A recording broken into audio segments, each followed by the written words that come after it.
संस्कृती सगळ्यात ऑल म्हणजे जगात भारी आपली संस्कृती आहे, मग ती जपा. आणि महिला दिनानिमित्त मी एकच सांगेन की आपल्यावर सगळं कुटुंब डिपेंड आहे, त्यामुळे स्वतःची काळजी घ्या, स्वतःला वेळ द्या. तुम्ही रानात जाताय, नोकरीला जाताय, संध्याकाळी एका विचार करताय भाजी आमटी कुठली करू, उद्या काय करायचंय, मुलाचं काय करायचंय, मुलगीचं कसं करायचंय, सतत तुमच्या डोक्यात विचार असतो. पण कधी स्वतःला प्रश्न केलाय काय, माझं काय करायचं राहिले? मी स्वतःला कधी आरशात बघितलंय का? स्वतः कधी निवांत बसून डोक्याला तेल लावलंय का? सतत गडबड आहे. म्हणजे ह्या किरकोळ गोष्टी आहेत, पण तुम्ही आठवड्यातून एकदा स्वतःला वेळ द्या. बरोबर, पार्लर ट्रीटमेंट करा वाटलं, कधी कधी पार्लरला पण जावा. का तुम्ही ती ट्रीटमेंट घेणार नाही? का करू शकत नाही? मेडिटेशन करा, व्यायाम करा, योगा करा, चालायला जावा. सतत तुमचे 24 आवर्स जर तुम्ही कुटुंबाला देत राहिला तर स्वतःसाठी तुम्ही कधी वेळ काढणार? निवांत तुम्हाला पुस्तकाची आवड, वाचनाची आवड आहे, वाचन करा. 24 तास आपण धुणं, भांडी, संसार ह्यातच वेळ घालवायला लागलो. पण स्वतःकडे कधी बघितले का? HB चेक केलाय कधी? ब्लड कधी आपल्या चेक केले? कधीच नाही. आपल्याला अशक्तपणा येतोय, आपल्याला थकवा जाणवतोय, आपण काम करतोय, पण कधी आपण मेडिटेशन केलंय? कधी योगा क्लास जॉईन केलाय? निवांत वेळ मिळाला की आपण रील्स बघत बसतोय. त्याच्या स्वतःला वेळ द्या. आणि आपण सगळे कमवतोय, थोडं ना थोडं सगळे जातात, मजुरी करतात, पण स्वतःवर तुम्ही किती खर्च करताय? नेहमी आपल्या डोक्यात मुलग्याला काहीतरी घ्यायचंय, मुलीसाठी करायचंय, सेव्हिंग करायचंय.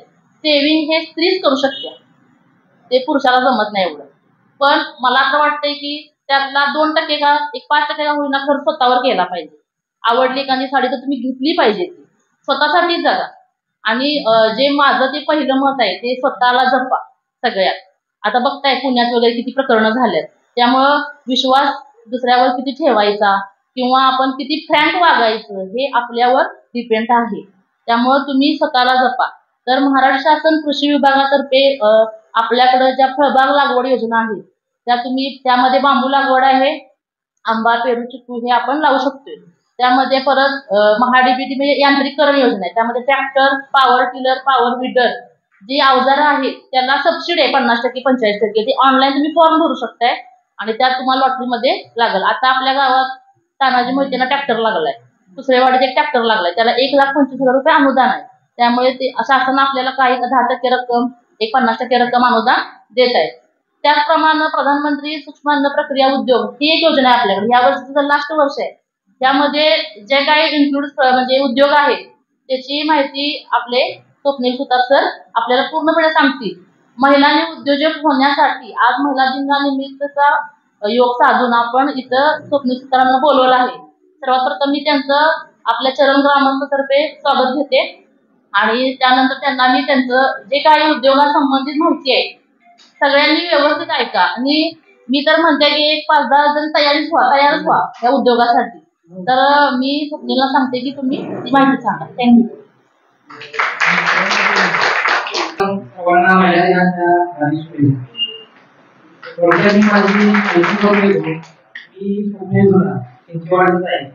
आपल्या भागात आहे जिल्हा संस्था व्यक्ती म्हणून काम करतो.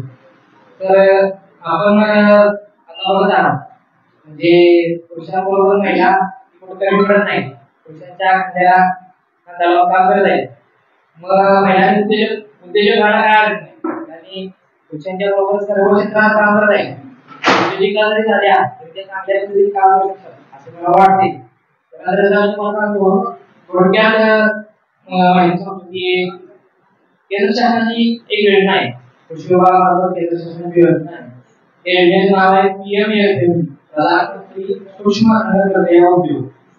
तर या उद्योगामध्ये आपल्याला कोणकोणते उद्योग करता येतात त्याचबरोबर या योजनेची अटी काय आहेत, या योजनेला शासनाकडून किती सबसिडी दिली जाते व तो किती काय याबद्दल मी तुम्हाला सांगतो. तर सर्वप्रथम बघूया आपण या योजनेसाठी पात्र कोण आहे. तर सर्व महिला या योजनेसाठी पात्र आहेत. शेतकरी बचत गट पात्र आहे किंवा एखादा वैयक्तिक बचत गट असेल तरी सुद्धा पात्र आहे किंवा एखादी कार्यकारी संस्था असेल ती सुद्धा यासाठी पात्र आहे. तर या योजनेसाठी अटी काय आहे, तर या योजनेसाठी किमान वयोमर्यादा 18 वर्ष पूर्ण असावी लागते. अर्जदाराच्या बँकेत खाते असणे गरजेचे आहे. ते कोणत्याही बँकेत असते, राष्ट्रीयकृत बँकेत असते किंवा कोऑपरेटिव्ह सोसायटीमध्ये असते.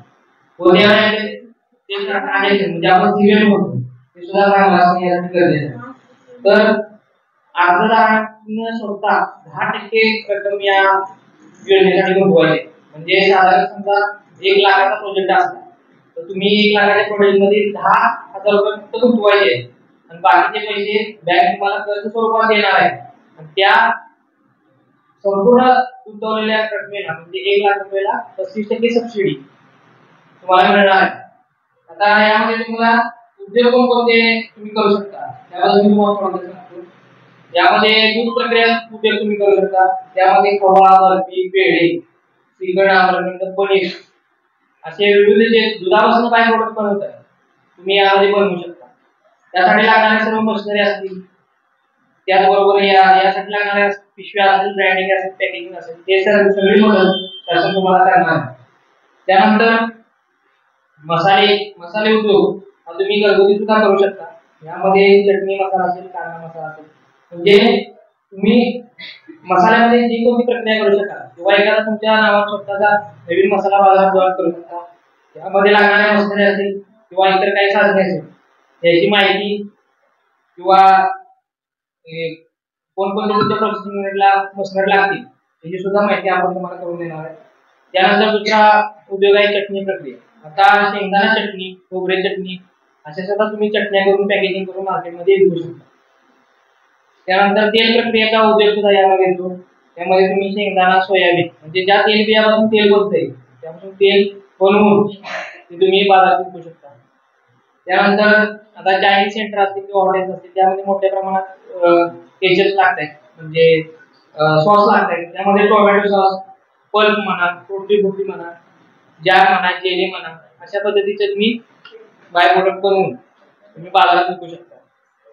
त्यानंतर पशुखाद्य निर्मिती सुद्धा यामध्ये येते. पशुखाद्य निर्मिती त्यानंतर मत्स्यबीज असेल अशा जनावरांसाठी जे लागणाऱ्या खाद्य आहे ते सुद्धा या प्रक्रियेत बसते. त्यामध्ये तुम्ही मका, तुम्ही गहू, आटा, गोळी पेंड, सरकी पेंड किंवा भरड धान्य यासाठी लागणाऱ्या ज्या मशिनरी आहेत त्या घेऊन मार्केटमध्ये आता बऱ्यापैकी चालणारा व्यवसाय आहे पशुखाद्य निर्मिती. आता आमच्या मी जरा करून दिलाय. आता गोळी पेंडचा उद्योग चांगला चाललेला आहे. त्याचबरोबर तुम्ही राईस मिल सुद्धा यामध्ये बसते. त्यामध्ये तुम्ही एक राईस मिल घेऊ शकता. त्याच्याबरोबर एखादा पल्वरायझर, त्यानंतर तुम्ही पेटायची एखादी चक्की असं या योजनेमध्ये घेऊ शकता. तो एक छोट्या प्रमाणात चालणारा व्यवसाय आहे. त्यानंतर बेकरी प्रोडक्ट मध्ये तुम्हाला बिस्किट बनवणे, पाव बनवणे, टोस्टी गव्हाचे रोड मिळतात, मैदा बिस्किट अशा विविध प्रकारचे बेकरी प्रोडक्ट आहेत. हे सुद्धा या योजनेत बसते. यासाठी लागणार तुम्हाला ओव्हन असतील किंवा मिक्सर मशीन असेल किंवा अन्य काही साधने असतील ते तुम्हाला या योजनेत माहिती करून दिली जाईल व त्याचं ब्रँडिंग, पॅकेजिंग किंवा मार्केटला कुठं मार्केट उपलब्ध आहे हे सुद्धा तुम्हाला माहिती करून दिलं जाईल. त्यानंतर कडधान्य निर्मिती उद्योग आहे. कडधान्य निर्मिती उद्योगामध्ये तुम्ही हरभरा व इतर काही डाळी असतील त्या पॉलिश करून ते सुद्धा पॅकेजिंग करून तुम्ही मार्केटला विकू शकता. आता या उद्योगासाठी तुम्हाला गुंतवणूक 10% करायची आहे आणि 90% बँक तुम्हाला लोन देणार आहे. मग या सर्व 100% उद्योगाचे जो प्रोजेक्ट फाईल तयार होणार आहे त्या प्रोजेक्ट फाईलची जी शेवटची जी काय अमाऊंट असेल म्हणजे तुमचा प्रोजेक्ट समजा मिनिमम 1 लाखाचा झाला तर 1 लाखाला तुम्हाला 35% शासन सबसिडी देणार. आणि जर तुमचा महिला बचत गट असेल तर महिला बचत गटाला 40% सबसिडी तुम्हाला मिळणार आहे. जर कुणाला काही शंका असतील तर विचारा. मार्केटला तुम्हाला आता मार्केट करायला प्रोडक्ट तुमचा तेवढा कॅपेबल पाहिजे म्हणजे त्याची गुणवत्ता आणि ते तुम्ही ब्रँड पॅकेजिंग केलं पाहिजे. सांगितलं जातं इथे तुम्ही एक समजा उद्योग ठरवला पनीर उद्योग त्याबद्दल ट्रेनिंग आपण सांगितलं देणार. मग त्यानुसार तुमच्याकडे आयडिया येणारच की आणि तुम्ही मार्केट करायचं.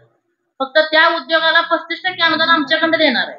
बाकी तो नफा विपा सगळं तुम्ही मार्केटिंग तुम्ही ट्रेनिंग तुम्हाला देणार फक्त आम्ही. गट म्हणजे 1 लाखापासून 10 लाखापर्यंत उद्योग उभारू शकतो. 1 कोटीपर्यंत चालते.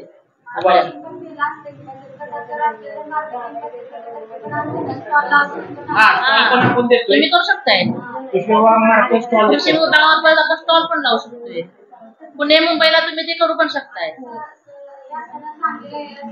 सुरुवातीला महत्वाचं काय आहे, तुम्ही ठरवा आधी तुम्ही काय करणार आहात. मग आधी तुमच्या डोक्यात आलं का नाही मला आता बिस्किटचा उद्योग करायचा आहे, कॉन्टॅक्ट करणे, तुम्हाला साहेब सगळं कागद तुम्हाला सांगणार की कागद देणे, उद्योग उभा करणे. मग मार्केटिंग आपण आपल्याला मुंबई पुण्याला इकडे सगळ्या गाड्या जातात, मग लोकल मार्केटिंग आपण करू शकतोय. सुरुवात तर करा हळूहळू या गोष्टीला. जे काही इथं नाही आणि जो काही कच्चा माल इथनं मिळेल आपल्याला त्याच्यावर आपण सुरू करूया. आपल्या जनावर संख्या जास्त आहे बघा, त्यामुळं जे पशुखाद्याचं चांगलं होईल. चरणात जनावर जास्त आहेत. होय. त्यानंतर अर्जदाराचे लाईट बिल म्हणजे दुसऱ्याच्या नावावर असेल तरी करू शकतो. त्यानंतर तुम्हाला लागणार आहे फूड लायसन्स.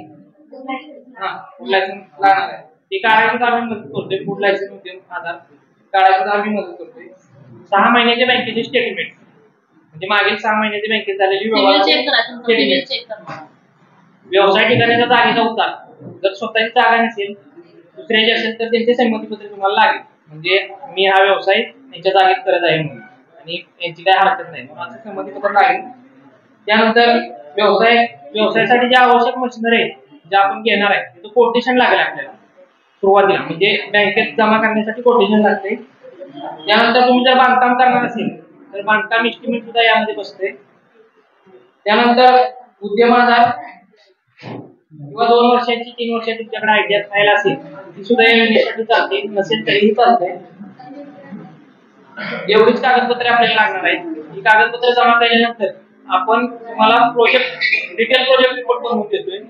तो आपण जिल्ह्याला पाठवतोय. जिल्हा चेक करते तुमची सगळी कागदपत्र. तर तुमचं सिबिल वगैरे व्यवस्थित असेल तर जिल्हा तुमच्या जी बँक तुम्ही निवडली आहे त्या बँकेत ती कागदपत्र पाठवते. त्यानंतर बँक तुम्हाला काय करते, बँक त्यावेळेस बँक तुम्हाला बोलवते. बँक बोलवल्यानंतर बँक तुम्हाला आणि काय त्या क्युरियाचे सांगते व तुम्हाला किती तुम्ही लोनचं प्रपोजल टाकले त्याच्या 90% बँक तुम्हाला लोन देते. लोन दिल्यानंतर ते आम्हाला समजतं तुम्हाला लोन दिलेलं. त्यानंतर तुमच्या मशीनचे इन्स्टॉलेशन झालं म्हणजे तुमचा उद्योग चालू झाला, एक जिओ टॅगिंग होते. म्हणजे मॅडम वगैरे येऊन आम्ही बघतोय. परत 15 ते 20 दिवसात तुमची सबसिडी तुमच्या खात्यात जमा होते. ती जमा झालेली सबसिडी तुमची बँक 3 वर्ष लॉक ठेवू शकते. जर तुमच्या सिबिल व्यवस्थित असेल किंवा तुम्ही ट्रान्झॅक्शन बँकेत व्यवस्थित असेल, जे महिना हप्ता भरत असेल तर बँक काय करते की सबसिडी खर्चाचा वर्ग सुद्धा करून घेऊ शकते किंवा तुम्हाला देऊ पण शकते. आधी मी पहिल्यांदा सर्वांना नमस्कार करते. आज जागतिक महिला दिन आहे आणि मी त्यासाठी इथं थोडंसं तुम्हाला मार्गदर्शन करण्यासाठी उभी आहे. जिच्या उदरातून जन्म घेते दुनिया सारी, जिच्या उदरातून जन्म घेते दुनिया सारी, त्या विश्वशक्तीचे नाव आहे नारी. त्या विश्वशक्तीचे नाव आहे नारी. सन्माननीय व्यासपीठ, वंदनीय गुरुजन वर्ग आणि माझ्या प्रिय मित्र मैत्रिणींनो, प्रथम सर्वांना जागतिक महिला दिनाच्या खूप खूप शुभेच्छा. आज 8 मार्च हा दिवस आपण जागतिक महिला दिन म्हणून साजरा करत आहोत. या दिवशी 1908 साली न्यूयॉर्क मध्ये एका कारखान्यात खूप साऱ्या महिला काम करत होत्या. या महिला काम करत असताना त्यांना काम जास्त दिलं जात होतं, पण त्या कामाचा मोबदला कमी दिला जात होता. हा मोबदला कमी आहे यासाठी या सर्व महिला कारखान्यातील ज्या काम करतात त्या सर्व संघटित झाल्या आणि त्यांनी संघटना करून आपलं मागण्या म्हणजे जो हक्क आहे आपला की बाबांनो आम्हाला जसं काम देताय त्या पद्धतीनंच तुम्ही मोबदला द्या. तुम्ही काम जास्त देताय, मोबदला कमी देताय. आणि हा जो त्यांनी लढा पुकारला, ज्या त्या संघटित झाल्या आणि त्यांचा हा जो लढा हा इतिहासामध्ये नोंदवला गेला. यासाठी हा जागतिक महिला दिन पूर्णपणे जगामध्ये सगळीकडे साजरा केला जातो. आपल्याला जिजाऊ मातांनी शिवबाला घडवला त्याचप्रमाणे ज्योतिबा फुलेंनी आपल्या सावित्रीबाईंना घडवलं आणि सावित्रीबाईंमुळे आज आपण सगळ्या घडलो. म्हणून माझ्या व सर्व माझ्या या भगिनींतर्फे आपल्या सावित्रीबाई फुले तसेच अहिल्याबाई होळकर यांच्या प्रतिमेस सुद्धा मी नमस्कार करते आणि एवढे 4 शब्द संपवते. जय हिंद, जय महाराष्ट्र. त्यासाठी महिलांना माझा जागतिक महिला दिनाच्या हार्दिक शुभेच्छा. वार नाही तलवार आहे, ती समशेरीची धार आहे. स्त्री म्हणजे अबला नाही तर ती धगधगता अंगार आहे, धगधगता अंगार आहे. आजच्या कार्यक्रमाचे अध्यक्ष आदरणीय व्यासपीठ, वंदनीय गुरुजन वर्ग व इथे उपस्थित माझ्या सर्व तमाम महिला भगिनींनो, सर्वांना माझा नमस्कार. शिवरायांच्या हिंदवी स्थापना करण्यामागील प्रेरणा असणाऱ्या माता जिजाऊ, स्वातंत्र्याची चेतना देणाऱ्या राणी लक्ष्मीबाई आणि स्त्री शिक्षणासाठी झटणाऱ्या क्रांती ज्योती सावित्रीबाई फुले या सर्व स्त्रियांच्या कार्याला वंदन करून मी माझ्या भाषणाला सुरुवात करते. ज्याला स्त्री म्हणून आई कळली तो जिजाऊ शिवबा झाला, ज्याला स्त्री म्हणून बहीण म्हणून कळली तो मुक्ताईचा ज्ञानदेव झाला, ज्याला स्त्री म्हणून मैत्रीण कळली तो राधेचा श्याम झाला, ज्याला स्त्री पत्नी म्हणून कळली तो सीतेचा राम झाला. प्रत्येक महान व्यक्तीच्या जीवनात आणि यशात स्त्रियांचा सिंहाचा वाटा आहे. अशा या स्त्री शक्तीला प्रथम माझा मानाचा मुद्रा. दरवर्षी 8 मार्च हा आपण जागतिक दिन म्हणून उत्साहात साजरा करतो. आजचा हा दिवस सन्मानाचा, अभिमानाचा आणि आनंदाचा दिवस आहे. इतिहासाची पाने चालली तर 6 मार्च 1908 रोजी अमेरिकेतील स्त्री कामगारांनी कामाचे तास कमी करणे व कामाच्या जागी सुरक्षितता इत्यादी मागणी करून निदर्शने केली. स्त्रियांच्या स्वतःच्या हक्कासाठी हा पहिला लढा होता. आंतरराष्ट्रीय महिला दिन साजरा करण्याचे सर्वात मोठे उद्दिष्ट म्हणजे महिला आणि पुरुषांमध्ये समानता निर्माण करण्यासाठी जागरूक करणे होय. नारी हीच शक्ती आहे नराची, नारी हीच शोभा आहे घराची. आज स्त्री प्रत्येक क्षेत्रात प्रगती पथावर आहे, पण तरीही तिला अनेक संकटांना सामोरे जावे लागते. स्त्री आत्मनिर्भर बनले पाहिजे, कारण पुढची पिढी कशी घडवायची हे स्त्रीच्या हातात आहे. स्त्री सन्मानाची सुरुवात आपण आपल्या घरापासून सुरुवात केली पाहिजे. पुरुषपेक्षा आणि पुरुषाशिवाय पण महिला समर्पण नाही तर त्यांच्यापेक्षा आत्मरीतीने कुटुंब चालवतात, हे मी स्वतः बघितले आहे. खरंच अशा महिलांकडून पाहिले की मनात वाटतं जागतिक महिला दिनाचं उद्दिष्ट थोडा का होईना पण साध्य झालं आहे व होत आहे. शेवटी एवढंच म्हणेन, स्त्री म्हणजे वात्सल्य, स्त्री म्हणजे मांगल्य, स्त्री म्हणजे मातृत्व, स्त्री म्हणजे कर्तृत्व. धन्यवाद. माझ्या सर्व महिला भगिनींना मानाचा मुद्रा. जय हिंद, जय महाराष्ट्र. सर्वांना माझा नमस्कार आणि जागतिक महिला दिनाच्या सर्वांना शुभेच्छा. 2 ओळीस मी म्हणणार आहे. आपलं असं कविता बोलते. आदिशक्ती तू, प्रभूची भक्ती तू, झाशीची राणी तू, मावळ्यांची भवानी तू, प्रयत्नांना लाभलेली उन्नती तू, आजच्या युगाची प्रगती तू. ती जन्माला येतानाच घेऊन येते प्रेम आणि माया. कुठल्या स्त्रीचा जन्म कधीच जात नाही, नसतो वाया. कधी मुलगी, कधी पत्नी, कधी आई होत असते. सासर माहेर उजळणारी एक स्त्री ज्योत असते. स्त्री म्हणजे एक वाट अशक्य ते शक्य करून धावणारी, अन्यायाला न्याय मिळवून देणारी आणि सुखाचा त्याग करून दुःखांना कंटाळणारी जननी तू. आज 8 मार्च महिला दिन. महिला दिनानिमित्त सर्व आपल्या सभागृहातल्या सर्व महिला, बचत गटाच्या सगळ्या अंगणवाडी सेविका, मदतनीस, सर्व सदस्य, ग्रामपंचायत सदस्य, सर्व महिलांना मी प्रथम 8 मार्च महिला दिनानिमित्त सर्वांना महिला दिनाच्या शुभेच्छा देतो. आणि महिला दिनाचं वैशिष्ट्य म्हणजे महिला आहे तर सगळं आहे, महिला आहे तर सगळं आहे. प्रत्येक तुम्ही प्रत्येक गोष्ट एक म्हणजे असं म्हणेल की मी महिलाशिवाय काहीच होऊ शकत नाही, कोणतीच गोष्ट होऊ शकत नाही. तुम्ही घरी गेला तर काय बायको आहे, मुलगी आहे, आई आहे, आजी आहे, आत्या आहे, मावशी आहे, ह्या प्रत्येक गोष्टीत आपण त्यांच्याशिवाय कोणतंही कार्य आपण करू शकत नाही. जेवाय वाढायचं आहे बायको पाहिजे, मुलगी पाहिजे, भांडी धुवायची आहेत, काय करायचं आहे, कोणतंही कार्य असू दे, सत्कार्य असून दे, एखादा सल्ला घ्यायचा असला तरी महिलांचाच घ्यायला लागतोय. मी तर म्हणेन की मला तर असं वाटतं की मी माझ्या बायकोशिवाय किंवा कोणताच सल्ला मी पुढे चालू शकत नाही. का हे का होतंय तर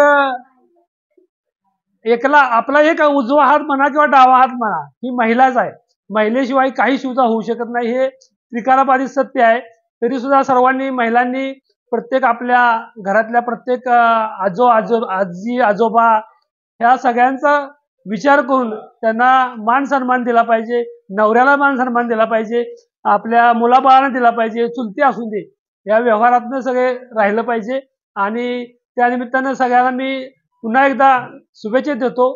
त्याचबरोबर आज आपल्या माधुरी पाटील मॅडम यांनी आपल्याला जे उद्योगासंदर्भात जे प्रधानमंत्री लघु उद्योग आहेत त्या संदर्भात जी माहिती दिली, त्या संदर्भात तुम्ही सर्वांनी त्याचा सहभाग घ्या.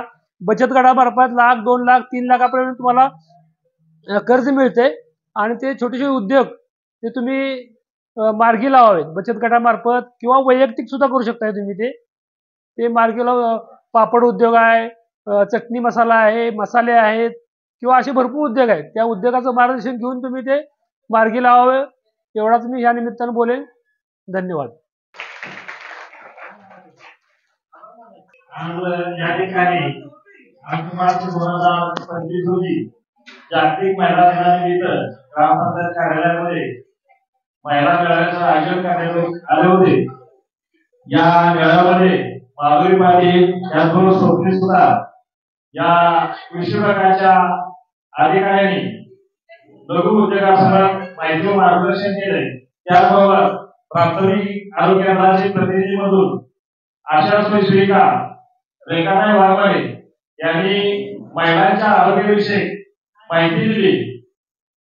याबद्दल आपण सर्व महिला या मेळाव्यासाठी हजर राहिला याबद्दल आपल्या ग्रामपंचायतीच्या वतीने सर्व महिलांचे स्वागत करून आजचा कार्यक्रम संपला अशी मी जाहीर करतो.